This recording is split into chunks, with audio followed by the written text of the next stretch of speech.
Сегодня попытаюсь вам прояснить ситуацию вокруг так называемой трубы, которая парит. Это скрубер секции Белка на установке каталитического крекинга. Данная установка предназначена для очистки дымовых газов. Что из себя представляют дымовые газы каталитического крекинга? Это продукт горения кокса, который вырабатывается в регенераторах установки каталитического крекинга. Данный процесс является неотъемлемой частью любой установки, которая называет себя каталитическим крекингом. DUT на данный момент применена одна из так называемых современных технологий, то есть она включена в европейский перечень наилучших доступных технологий, является уже прародителем следующей ступени данных установок. До этого использовались электрические сепараторы, которые очищали газы, вернее дымовые газы от механических примесей, но не обеспечивали полноту чистоты дымовых газов. В данном случае используется, так как установка построена в 2018 году, используется на данный момент современное оборудование, которое обеспечивает полноту очистки от нежелательных компонентов в дымовых газах.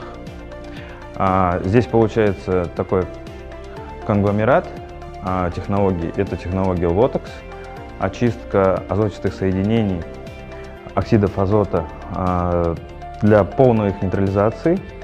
Также получается здесь предусмотрено два уровня мокрой очистки для того, чтобы предотвратить попадание механической взвеси, пыли в атмосферу воздуха.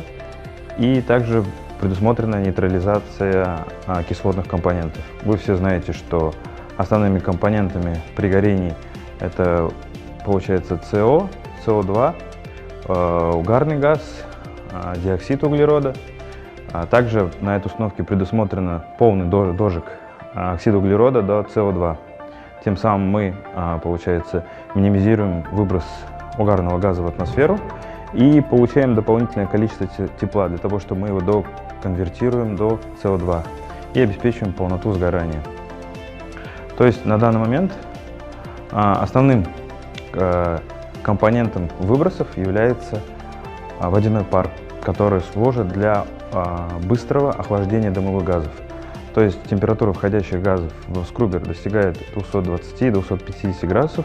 Благодаря специальным насадкам, разработанной компанией Sprinkler System, обеспечивается охлаждение быстрое, то есть квенчинг этих газов до температуры 60-65 градусов Цельсия. И данный уже получается газ, прошедший очистку. Неизбежным компонентом этого газа является диоксид углерода, СО2, который вырабатывается при горении любого продукта в атмосферу. И вот этот водяной шлейф, это и является потоком, то есть так называемым паром, который уходит дальше в атмосферу, который служит для быстрого охлаждения данных газов. Также туда подается щелочь, которая нейтрализует pH уровень, потому что, как вы знаете, pH уровень нейтральный, это на уровне 7-7,5. При содержании кислых компонентов уровень pH падает, и он нейтрализуется подачей классической соды. Но выброс СО2 возникает в любых процессах горения. И СО2 не так вреден, как нежели, например, компоненты, если бы мы не проводили эту очистку от сернистых или азотистых компонентов. Так как основным компонентом является вот эта вода, которая подается на орошение, двухуровневые, это AFM модули и нижние модули G400, то вода туда подается, она является химочищенной, деорированной водой. То есть, по сути, вода как таковая на людей не должна оказывать никакого негативного влияния.